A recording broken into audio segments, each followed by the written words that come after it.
자, 오랜만에 두 분 세트로 모셨습니다. 김병주 의원, 박선원 의원, 안녕하십니까? 네. 안녕하세요. 네. 참 세트로 모시다가 네. 오랜만에 세트로 모셨는데 네. 네. 구독자들 어떻게 됐어요? 구독자. 아이 정체 상태입니다. 우리 김민석 총리 예. 인사청문회 준비 과정을 보면서 느꼈는데 구독 많이 해주세요. 우리 싸워야 됩니다. 김민석 TV 구독.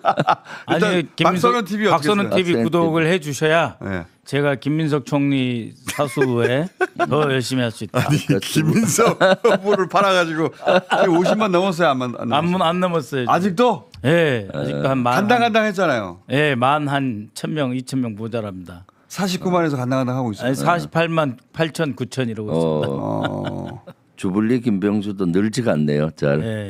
여기 계속 주기적으로 나오셨는데 아, 그러니까 안 나오면 안 주불리 돼요. 김병주 박선원 TV 의원님은 지금 어디까지 가 있습니까? 51만에서 정체가 되고 있는데 갔네요. 네. 많이 갔네요. 구독해 주십시오. 자, 오랜만에 구독 얘기 좀 하고. 한마디 해주세요. 구독하라고. 이제 알아서 하세요. 이제. 알았어. 적어도 교체됐는데 이제. 자, 곽종훈 전 사령관이 어제 경향과 어제 했는지는 모르겠는데 경향이 인터뷰를 하고 단독 보도를 했어요. 근데 여러 가지 얘기를 했는데 하나는 장기 집권을 위한 거 아니겠느냐. 네. 네. 본인 자신도 그렇게 느꼈다. 네. 이런 취지의 주장을 했고. 그렇죠. 예, 목숨 걸고 하는데 한 번만 하려고 하겠습니까? 그건 말이 안 돼요. 말이 안 돼요. 최하 20년은 하겠다.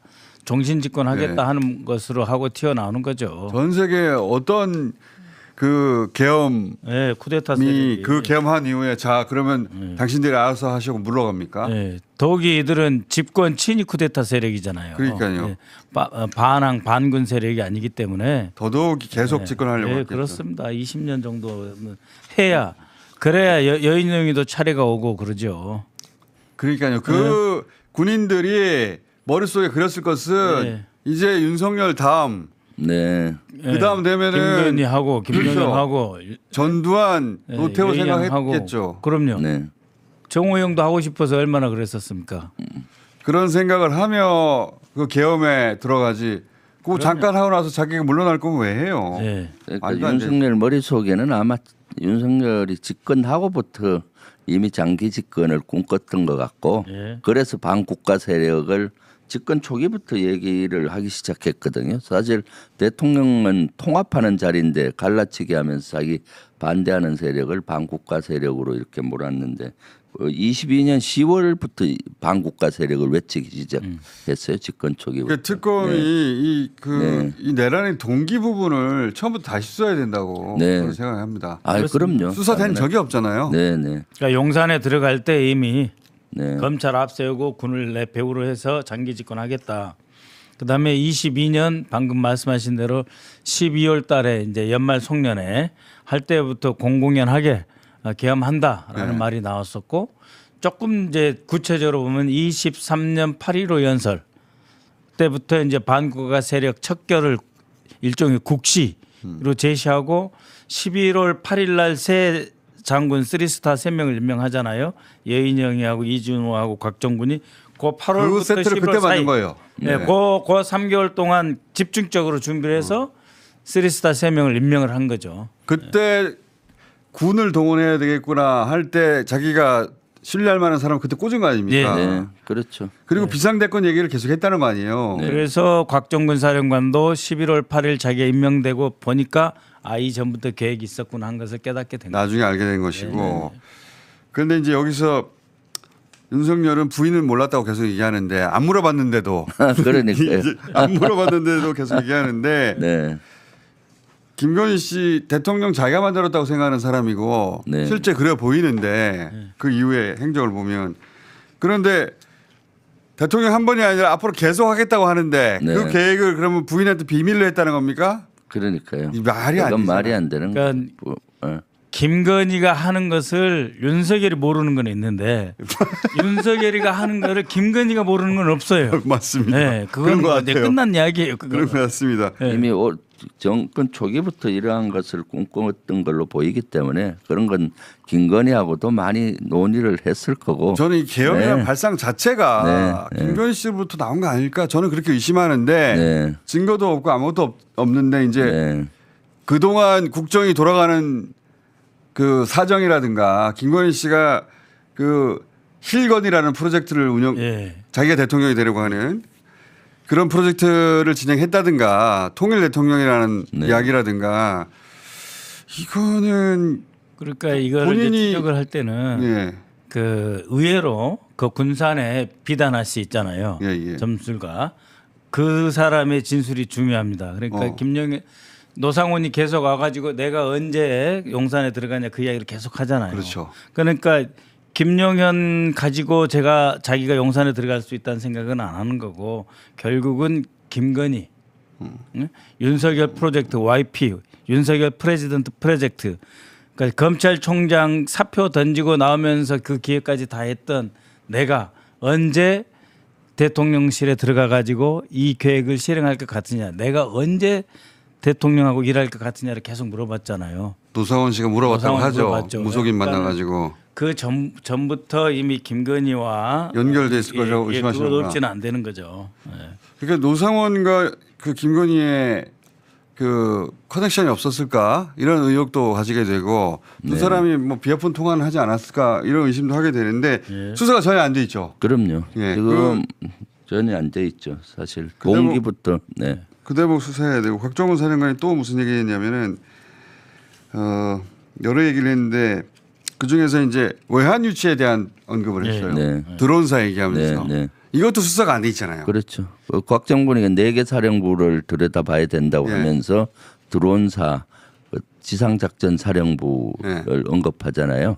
그러니까 드론사는 제가 봤을 때 외환 유치와 관련된 그렇죠. 거고요. 외환 유치. 그러니까 평양에 무인기를 보내서 유도했던 그 사항들. 그것은 이미 지난 청문회 때도 저하고 박선원 의원 등 많이 문제 제기를 했었잖아요. 네. 갑자기 12.3 내란 이후에 화재도 나고 또 평양 갔다가 그 연천 일대에 떨어졌던 드론사 무인기 형태와 평양 무인기가 비슷하다라는 증언도 있었고 또 여러 군데서 그런 훈련을 비슷한 시간에 했던 것 다 있는데 이것이 이제 제대로 된 수사가 안 안 됐는데 됐죠, 전혀. 이번엔 해야죠. 네. 그리고 그 풍선 오물풍선 원점 타격 원점 네. 타격이라는 게 네. 북한이 만약에 오물풍선을 보냈다 그럼 풍선을 보냈던 북한 땅에다가 원점을 그렇죠. 타격하는. 예. 그 포탄을 쏘라는 거 아니에요? 황해도 개풍군이라든지 네.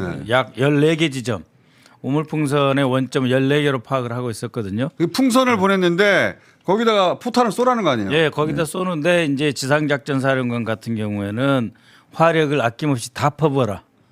이렇게 돼서 아니 무슨 오물풍선으로 전쟁할 일이 있냐 할 정도로 대량으로 퍼부어라 한 거기 때문에 외환 유치란 말이 좀 어려운데요. 예. 전쟁 유발 계획입니다. 그러니까요. 예. 전쟁을 일으키려 했던 네. 거죠. 계엄하기 위해서 전쟁을 유발해야 되겠다라고 하는 바깥으로부터 계획이죠. 전쟁을 예. 안으로 끌어들이려고 했다는 건데 예. 오물풍선 원점에 대해서는 이건 진짜로 황당한 겁니다. 오물풍선 띄우는 데는 시설도 없고 네. 실제 그 저거 보면 그럼 풍선 띄우는 거 아니에요? 풍선 네, 띄우는 거. 풍선 띄우는 건데 거기를 원점을 타격한다. 이거는 실제 군에서 상상이 안 가는 문제입니다. 뭘로 쏩니까 그럴 때? 곡사포로 그럴 때 주로 이제 곡사포라든가 뭐 전 통상 곡사포로 쏘는데 또 사실 그 지점이 어떤 지점인가 하면은 군사 분계선으로부터 10에서 한 15km 정도 후방 지역이에요. 예. 그러니까 소총으로 쏟는 사거리가 아니잖아요. 그렇지. 그래서 곡사포로 쏟든가 아니면 전투기를 이용해서 하든가. 그럼 우리가 가지고 뭐 하는 있는 거죠. 모든 네. 그 네. 저 뭡니까 포를 다 쏘라고 했다면 예. 그러면 어느 정도 파괴력입니까? 그러니까 그 엄청난 거죠. 사실은 원점에 대해서 타격을 하게 되면은 저건 또 북한군은 거기에 대해서 대응 사격할 거 아닙니까? 제가 일차적으로 궁금한 것은 네. 거기다가 우리가 가지고 있는 거를 다 쏟아부으라고 했다잖아요. 화력을 다 쏟아. 네. 화력을 그러면 그게 어느 정도의 화력인 거예요? 상상을 초월하는 거죠. 네. 지상작전사령부의 화력이면 뭐 그러면 간단합니다. 지금 그 우리는 모르니까. 이란하고 이스라엘하고 공격을 하는데 예. 이란이 이제 이스라엘 공격하는 건 이제 텔레비에 많이 보여주잖아요. 그렇죠. 그거 몇 배 된다고 보시면 돼요. 그걸 왜냐하면 그 하고. 미사일 몇 개 떨어지는 거 비교할 수 없습니다. 예, 화력을 그럼 그 일대 사람들 다 죽겠네요. 다 불받아도 되는 거죠. 그렇게 봐야 불받아도 되는 되는 거죠. 네, 전쟁을 유발하려고 했으니까요. 그거 하고 다 아파치 헬기의 NLL 인근 북상에서의 그 비행하고 다 연결이 됐습니다.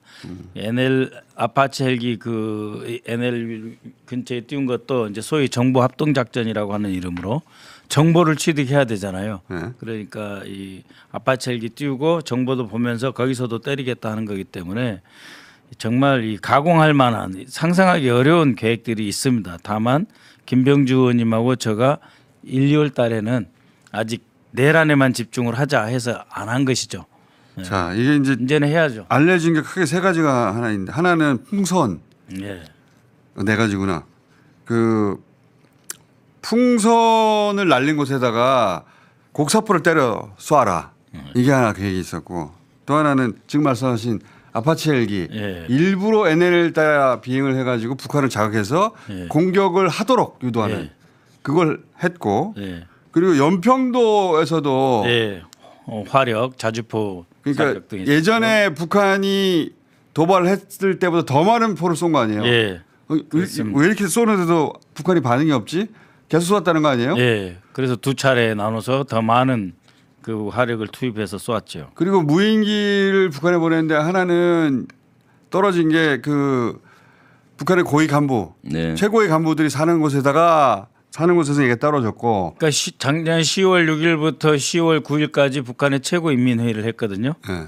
그러니까 거기다가 대놓고 이제 소리가 많이 나는 무인기 일부러. 중에 조용한 게 아니고 소리가 많이 나는 들킬 수밖에 없는 일부러. 그런 무인기를 갖다 놓고 보내놓고 그 통에다가 전단을 넣어서 이제 살포를 한 건데 두 가지 설이 있습니다. 하나는 드론사 중심의 작전이 하나 있고요. 또 하나는 국정원과 정보사가 그 안보실의 지시를 받아서 백령도에서 침투시킨 거하고 두 가지 설이 같이 존재하는데 둘 다 했다고 보고 있습니다. 그래서 이 중에서 사실은 무인기 북한에 그러니까 간 대통령실이 개입한 설이 하나 있고, 네. 군에서 한 게 하나 있고, 네. 네. 그래서 특히 지금 얘기한 이런 여러 가지들이 다 전쟁을 유발하는 네. 유도하는 것인데 그 중에 아마 무인기는 실질적으로 행동을 했고 팩트잖아요. 네. 그래서 그것은 아마 수사로 밝혀지기가 상당히 쉬운 문제라고 봐요. 그렇기 때문에 곽종근 사령관이 드론사를 꼭 해야 된다는 식으로 4개 사령부를 언급했잖아요. 네. 그래서 드론사 그것을 밝히면 이미 큰 퍼즐은 저희들이 청문회에서 밝혀놨기 때문에 그걸 수사로 더 명확히 하게 되면은 외환유치죄를 밝힐 수가 있다. 이게 외환유치죄가 네. 들어가면 이건 네. 이거 사형밖에 없잖아요. 그렇습니다. 그리고 어제 이제 그 국가정보원장 인사청문회에서 공개 회의에서 나온 부분만 말씀을 드리면은 그 비아폰 있지 않습니까? 예, 비아폰을 만들어서 주고 그것을 운영하는 것은 이제 경호처가 하는 것 같지만 예. 그 서버에서 실제로 비아폰을 주는 문제는 또 국정원에서 관리를 해요. 그래서 그게 아직 남아 있어요. 국정원에 그 자료가 예, 그러니까 있습니다. 지금 경호처에서 삭제했다 어쨌다 예. 뭐 하는데 예. 국정원에서도 그 자료가 백업본이 있다는 거예요? 그렇죠. 이 전화기를 만들어서 배포하는 데가 국정원. 통상 이제 비아폰을 국정원에서 만들어요. 그 모델을.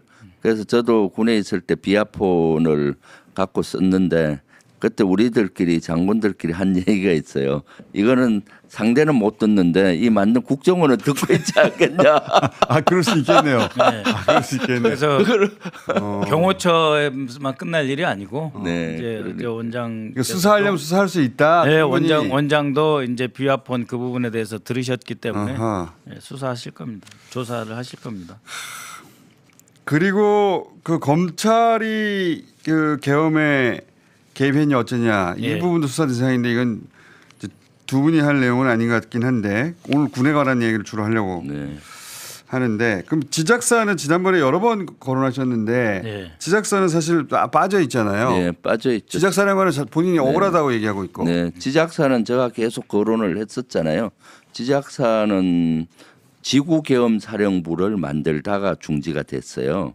계엄사령부 전국에. 예, 본인 그 지작사령부는 지구계엄사령부를 만들고 자기가 지휘하는 예하 군단이 있거든. 군단은 지역계엄사령부를 만들다가 6시간 만에 해제됨으로써 이것이 중지가 된 거거든요. 그것은 다 청문회에서 본인들이 만들다가 중지를 했다라고 증언을 했고 여기에 대해서 조사가 안 된 거예요. 그다음 두 번째는 거기 합참도 나오잖아요. 예. 합참이 실제 경계태에서 2급을 걸어서 정군에 그 실제 실탄을 주고 무장을 시킨 거예요. 정군에. 네. 그럼 이제 지작사는 그 두 가지를 어떻게 결부시켜서 했느냐. 경계태에서 2급에서 지작사 전 병력이 수십만이 되는데 무장을 하고 대기 상태를 유지하고 본인들은 사령부는 지구계엄사령부, 예하는 지역계엄사령부를 만들어서 이것이 어떻게 통합을 해서 거기에 계엄에 기여를 했느냐. 사실은 짧은 시간에 끝나서 그렇지 이것이 길어졌다면은 곽종건이가 얘기했듯이 하나하나 행동 매뉴얼대로 했을 것이다라는 거죠. 그런 것들이 이제 수사가 전혀 이루어지지 않고 있다. 다른 계엄과 무관하다는 식이 얘기했는데 그게 아니라 네, 계엄의 역할을 하긴 했을 텐데. 네, 세 가지 임무가 있습니다. 세 가지 임무. 첫 번째는 이제 9.3의 장군이 그 저기 판교에 있는 정보사령부에 와서 대기하고 있었잖아요. 네. 그러니까 여참에 1군단에 있는 기갑여단을 빼가지고 추가로 빼가지고 이제 파주에서 이렇게 일산으로 해서 이제 여의도나 국회나 이런 데 장악하는 그 준비 하나가 있고 두 번째는 이제 아까 말씀드렸듯이 원점 타격할 때 화력 퍼붓는 게 하나가 있고 세 번째는 노상원 수첩에서 나오는 역행사 방지 대책이라는 게 있어요. 역행사.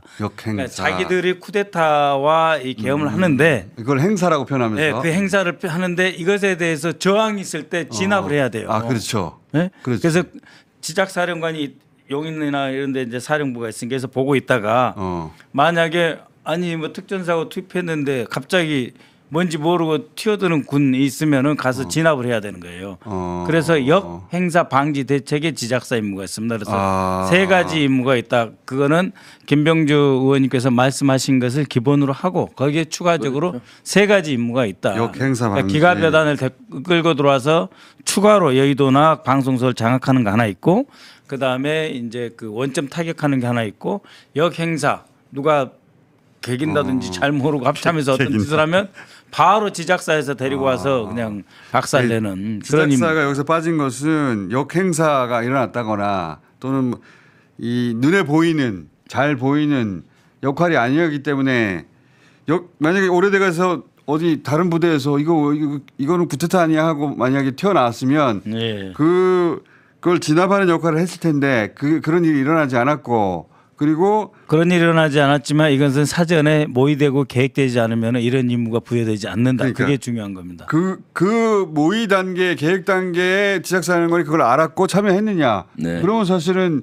주요 종사죠. 아 그렇죠. 그렇죠. 근데 그런 수사 그게 했는지 안 했는지 수사 자체가 안 됐다는 거. 네. 여인영 메모에 나오잖아요. 네, 그렇죠. 여인영 수첩에 지작사령관도 각오가 되어 있다. 그러니까요. 뭐 이렇게 나와 있잖아요. 네 개 사령관. 지긋 치읓 네. 즉 지작사, 특전사, 지읒은 소방사, 방첩사인데 지읒이 맨 앞에 있는 거는 포스타이기 때문이죠. 네, 사성장군. GT 티그 시오 비오번 저걸로 네. 보이죠. 지작사, 특전사. 그런데 이제 지작사 사령관은 본인은 이제 부인하고 있고 뭐 억울할 수도 있으니까 제대로 수사를 해서 억울함이 있으면 풀어줘야 되겠네. 네, 오히려. 그렇죠. 네. 네. 아니 그러니까는 자신이 참여해서 성공했으면은 국정조사 특위가 없었을 거니까 참여할 기회가 없죠. 그러니까 저지 됐기 때문에 이제 마치 그러시는데 조사해야 됩니다. 수첩이 아니고 핸드폰 메모라고 합니다. 네, 핸드폰 메모입니다. 핸드폰 메모가 수첩이에요 요새는 사실. 네. 네.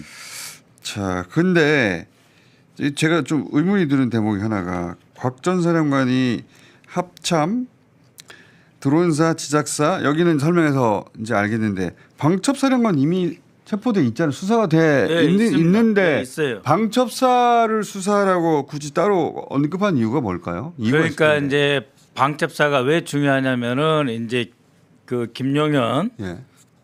충암고 라인으로 해서 방첩사령관이 제일 그 핵심이에요. 예, 그렇죠. 네, 그리고 뭐 전두환 보안사로부터 시작을 해서 방첩사가 다 핵심이고, 보안사의 후신이니까. 예, 예, 그리고 김용현 등 윤석열의 충암파의 핵심이고, 그렇죠. 그 다음에 저기서 몇 분 모였어요. 예. 예, 자기들끼리. 음. 그러니까 여인영 방첩사령관이 불러가지고 특전사령관하고 이준우가 가고 홍장원 차장하고 통한 것도 그게 아닙니까? 방첩사 예, 아닙니까? 방첩사. 그렇기 때문에 이 방첩사가 어떻게 보면 모든 기획의 예, 중심인데. 본산이다. 어. 예. 충분한 수사가 안 됐다고 보시는 그렇죠. 그리고 이제 방첩사에서 계속 김용현한테 보고하고 이제 윤석열한테 보고하고 그 셋만 모인 경우가 있었잖아요. 그러니까 윤석열이하고 김용현이하고 방첩사령관하고 셋만 모인 기회가 있었는데 이때 노상원이가 옆에 끼어든 줄 알고 방첩사령관이 살짝 흔들렸지만 모든 기획은 다 여기서 했다. 방첩사에서. 그러니까 이게 핵심입니다. 오피셜 기획은 거기서 다 했다. 예. 실제 방첩사는 이번 비상계엄의 몸통이라고 봐야 되겠죠. 그렇죠. 그런데 지금 보면은 여인영하고 몇몇만 이렇게 그 조사가 되고 그 하부적으로는 조사가 안 되고 또 일부는 또 용웅시되고 있잖아요. 마치 뭐 자기들이 그 막은 부에서 것처럼. 그런데 실제 방첩사 같은 데는 예를 든다면은 정군을 다 볼 수가 있는 조직이거든요. 전국을 예를 든다면은 방첩사가 주요 부대에 대한 전화기 그 감청도 다 하고 그러니까 움직임을 다 보면서 각 부대별로 또 방첩 부대장이 나가 있어요. 예를 들면 국방부와 합참의 방첩 부대장이 나가서 그 커넥션을 어떻게 연결을 하면서 했느냐 그런 것들이 다 그 종합판이라고 보는데 아주 일부 극소수의 것만 수사가 돼 있는 거죠. 그러니까 방첩사가 이제 별이 20개가 있는데 그 그렇게 많아요? 중에서 그 원스타 이상은 11개의 직위가 있습니다. 그러니까 처장 이상은 다 처장부터 이제 별이거든요. 그러니까 방금 저기 김병주 의원님 말씀하셨다시피 처장급 이하 처장 이상은 수사를 다, 해봐야 네, 된다. 그렇습니다. 그 숙청 대상 그이 작성됐었다는 이야기가 블랙리스트 있었잖아요. 예. 수사하고 있다고 했죠. 네, 네. 공수처에서. 그거 결국은 숙청 대상 아닙니까? 숙청 대상 그죠? 아 그렇죠. 왜냐하면 계엄하고 난 다음에 이제 자기들이 완전히 모든 걸 다 장악하고 나면은 예. 그 사상 검증해가지고 군인들도 숙청할 군인들 싹 다 숙청해버리겠다 예. 이거 아닙니까? 예, 그렇습니다. 일단 블랙리스트가 일단은 진급에 영향을 줄 거고요. 네. 그런 리스트 있는 사람들 민주당에 협조한다든가 뭐 이런 네. 정치 성향 당분들, 분석해가지고. 정치 성향 분석하니까 그런 것들을 이제 진급에 영향을 일단은 줄 거고요. 그다음 이제 예를 들어서 계엄이 성공을 했었다면은 이제 숙청 대상으로 했을 확률이 높죠. 네. 근데 지금 이 블랙리스트가 문제는 뭐냐면은 이제 현역들에 대한 숙청 대상 명단만 있는 게 아니고 이미 전역한 장군들 그러니까 김병주 의원님하고 친한 장군들 민주당 의원하고 친한 장군들 군 출신이면 최강욱하고 관계가 있는 장군들 군 출신이면 퇴역했어도 다 예 그렇기 때문에 이게 사실은 민간인 사찰까지 다 했다고 봐야 되거든요. 그러니까는 퇴역해가지고 뭐 하고 있는지 일거수일투족을 다 보고 거기에서 처치 대상, 숙청 대상을 다 잡아놨고 무선수로 씨를 말린다는 표현이 있잖아요. 그렇죠. 진짜로 씨를 말리려고. 예, 신원조사실장 나모 대령 연속 2번이나 그 대령직을 하고 있는 이 친구 통해서 다 이 망을 만들어놨고 이미 공수처에서 수사하고 있고 꽤 진행됐다고까지 그저께 야. 오동훈 공수처장이 나와서 이야기했거든요. 이게 알면 알수록 계엄 성공했으면 진짜 큰일 날 뻔했어요. 네. 아 그렇죠. 여기 노상훈 수첩을 보면 볼수록 두려운 게 뭐냐면 이들을 모두 주먹들을 이용해서 분쇄시킨다. 그 문장 보셨어요? 그 봤어요. 주먹들을 이용해. 그러니까는 이 깡패 예? 그렇죠. 백골단 때려 이용해서 죽인다는 얘기 딸들 아닙니까? 죽이겠다는 거예요. 때려 죽인다는 얘기 아니에요. 예, 가짜 뉴스 양산 공장 김호준 좌파 방송 주요 간부 주목들을 이용해 분쇄시킨다. 주먹들을 이용해 그러니까 분쇄시킨다. 그 방첩사가 현역뿐만 아니라 예비역 장성들이나 그렇죠. 예비역들까지 저렇게 성향을 분석하고 했다는 거는 진짜 놀라운 거고요. 그 증거가 또 있었죠. 그 블랙리스트도 있지만은 12월 3일 날 비상계엄 당일 날 아침 한 10시경에 예비역 장성들 10명 이상이 저를 포함을 해서 윤석열 정권 규탄 기자회견을 했어요. 네. 거기 나오니까 예인영이 저거 빨리 조사하라고 확인해보라고 예비역을 왜 방첩사가 관여해요? 다 민간인인데. 예비역인데. 그러니까 그러니까 계엄을 그런 성공하고 나면 네. 이 자기들이 생각할 때 사상이 불순한 자들, 불순한 자들은 네. 싹 다 정리해가지고 다 죽여버리려고 한 거예요. 네, 그렇죠. 그래서 그냥 자기들이 생각하기에 우파 극우들만 살아남는 세상을 만들려고 한 겁니다. 네. 네. 아휴, 그리고 하다못해 끔찍하다, 그렇게 진짜. 돼 있잖아요. 군수급 이하는 이제는 다 임명직으로 간다. 그러니까 이제 중령 대령 뭐 작은 자료 다 나눠주겠다는 이야기고 이 주목들을 통해서 분쇄시킨 다음에 그 자들한테도 자리 주겠다는 이야기예요. 계엄이 성공됐으면은 저 같은 사람뿐만 아니라 저와 연관된 군에 있는 후배들이나 그렇죠. 평소에 부하들, 만났다, 연락하거나. 그런 사람들까지 다 참 킬링 엄청난. 필드 나올 뻔해서 킬링 필드. 그럼요. 이미 통화 기록은 다 있어요. 그래서 사실 저는 윤석열 정권 전에 문재인 정부 때 국회의원 할 때는 후배들하고도 가끔 통화도 하고 했지만은 윤석열 정권 들어서 통화를 안 했어요. 불이익이 될까봐. 후에 피해를 줄까봐. 그래서 저희가 광고를 안 받는 거예요. 그 마음 아시겠구나. 그러니까. 그래서 진짜 피해를 줄까봐. 통화를 안 했어요. 네. 특히 저가 직속으로 데리고 있던 저도 부하고는 누군가한테 전화할 때 만약 일반 전화로 해야 되면 통화를 안 합니다 거의. 네, 네. 텔레그램하고 줄까 봐. 시그널 쓰라 그러잖아요. 김영현이 쓴 게 시그널 프로그램이잖아요. 시그널. 그래서 지난번에 사실은 무인기가 서울에 침투했던 사건이 있었잖아요. 그때 그 용산 상공까지 침투했다. 제가 그걸 얘기를 해서 그때 사실화 됐을 때 저와 관련 있는 인원들 핸드폰이고 다 조사했어요. 근데 그 이후에 이래서 안 되겠구나 해서 저는 현역 때 저와 관련된 인원들은 절대 통화해서는 안 되겠구나. 그래서 바로 제가 뭔 일 있으면 장관, 차관, 포스타 이상만 현직에 있는 사람한테 해서 물어보고 했죠. 그 정도급 되면 스스로 보호할 수 있으니까. 아니요, 그 정도 급은 공적으로 제가 전화할 국방이 수 있으니까. 간사니까 네. 공적으로 전화하는 거니까. 네네. 그러니까 특히 노상원 수사가 예, 안 했죠. 전혀 안 했죠. 이 노상원 수사가 진짜 이 계엄의 민낯이 드러날 그럼요. 수사인데 네. 이거 전혀 안 돼 있잖아요. 네. 수첩도 우리가 내용을 잘 모르고 네. 이게 전부인지도 모르겠고. 노상원 수첩 플러스 노상원이 거기서 발견된 USB. 네. 예, 그리고 그런 것도. 비아포로 통한 상대. 네. 그거 그래도 예를 노트북 들면은 컴퓨터 있다고 그랬어요. 대검에서. 대검 차장이 분명하게 이야기했습니다. 예를 들면 YP 계획, 윤석열을 프레지던트 만드는 계획 그런 것도 USB에 있었다 하잖아요. 그런 것부터 세세히 조사하면은 계엄 동기에서부터 계엄의 전말이 밝혀지리라고 그 내란의 전말이 밝혀지리라고. 범죄의 동기를 모르는데 지금 네, 범죄 수사를 하고 재판을 하고 있는 거죠 지금. 그렇죠. 동기도 모른 채. 그러니까 뭐 야당이 거북 무엇을 했다 하는 건 다 거짓말이고. 다 거짓말이고. 그건 핑계에 불과한 거고. 그 헌법재판소에 나와서 자기가 살려고 한 핑계에 불과한 것이고요. 처음부터 싹 쓸어버리고 종신집권하자. 그러니까 아예 대선 필요 없게 하자. 심지어는 그것도 있잖아요. 총선 전에 우리가 행사를 하면 어떻게 할 것인가 그런 말도 있잖아요. 그렇죠. 그리고 작년 4월 10일 총선 중국과 전에. 러시아 선거제도를 왜 연구합니까 우리나라가? 그러니까 시진핑하고 네. 푸틴이 되고 싶었던 거 아니에요? 그렇죠. 그러니까 장기 집권을 위한 시나리오를 만들기 위해서 인접 중국의 러시아 러시아의 모델을 선거제도를 왜 연구해 우리나라가? 네, 중국 선거제도를 왜 연구하고 그거 연구라고 돼 있잖아요. 네, 예. 아, 이 진짜 이게 하나도 안 밝혀졌어. 예. 네, 그러면 그 이야기를 노상원이 혼자 구상한다는 게 말이 안 되지 않습니까? 네. 자기 혼자 그럼 대통령 3번 하고 그다음에 선거제도 어떻게 하고 이게 말이 안 되잖아요. 누구 시킨 거지? 네. 그리고 그 12월 2일 날 12월 3일 날 윤석열이는 이 그 조태용이 미국 간 걸로 착각했다 그랬잖아요. 착각했다고 그랬죠. 거짓말입니다. 12월 3일 날 조태용이 주한미 대사하고 저녁을 먹었어요. 네. 저녁을 먹었는데 이 계획 노상원 계획에 보면은 계엄 선포 하루 전 미국의 협조를 구함이라고 돼 있어요. 그러니까 이임하는 골드버그 대사를 이임하는 척하면서 왜 국정원장이 저녁을 먹으면서 뭔 이야기했냐 이거예요. 그러니까 이게 하면 골드버그가- 팔수록 많이 있습니다. 그래 골드버그는 속았다고 그랬고 화가 많이 났다고 그랬잖아요. 그렇죠. 그래서 예. 언론에서 그런 화가 난 흔적들이 보도가 됐죠. 흔적들이. 왜냐하면 지 발목이 묶였으니까 그날 그 중요한 날. 그렇지.